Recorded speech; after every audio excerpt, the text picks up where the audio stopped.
Yun mga idol. So, sobrang ilap ng binigay na kalapate ni paring Mike Libero ng coordinator ng Sapote area. Ito siya mga kaidol.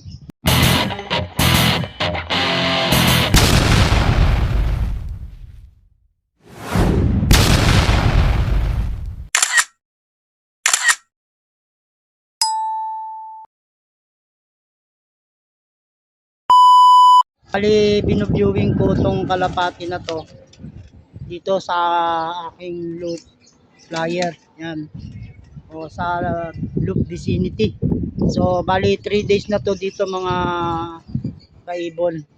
Yung aking kalapati na to na ibinigay sa akin na napanalunan ko sa raffle ni paring Mike. Bali, mailap siya.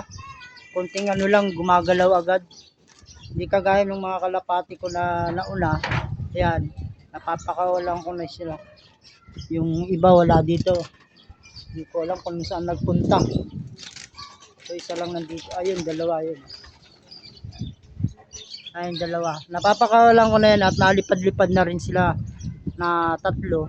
Bali ito, sinasanay ko siya dito ipa-viewing para matuto o matandaan niya itong lugar na to. Napakailap na ibon. So bali hindi siya halos nagkakain o umiinom ng tubig. 3 days na.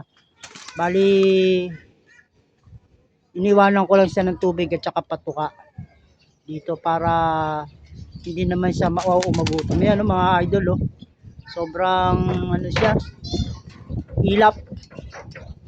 Yan sigurado tong ibon na to pag ito pinakawalan ko mga idol, mga kaibon, sisibat to. Ano agad to, lilipad. Kaya kailangan magtagal siya dyan sa kanyang tawag nito, pa-viewing. Yan grabe. Masyadong malikos siya, hindi kagaya ng tatlong kalapate. Yan. Nandyan lang sila. Pag pinapaamo ko, hindi kagaya nito, ubod ng likot. Yan parang ayaw niya sa tao. Mailap masyado. So, bali, yan grabe, nagpupumiglas tong kalapati na to. Matatagalin ko to dito mga kaibon at bago ko siya pakawalan, lalagyan ko siya ng tape. Pero ewan ko kung lalagyan ko pa o kasi baka mamaya mahulog dito sa baba.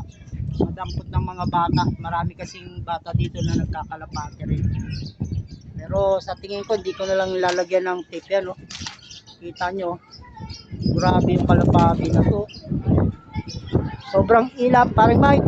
Sobrang ilap ng kalapati mo. Ayan 3 days na to dito sa pa-viewing ko. Ito nga palang kalapati na to, mga idol, napanalunan ko siya sa raffle yung Christmas party namin. Bali anak to ng second overall champion niya.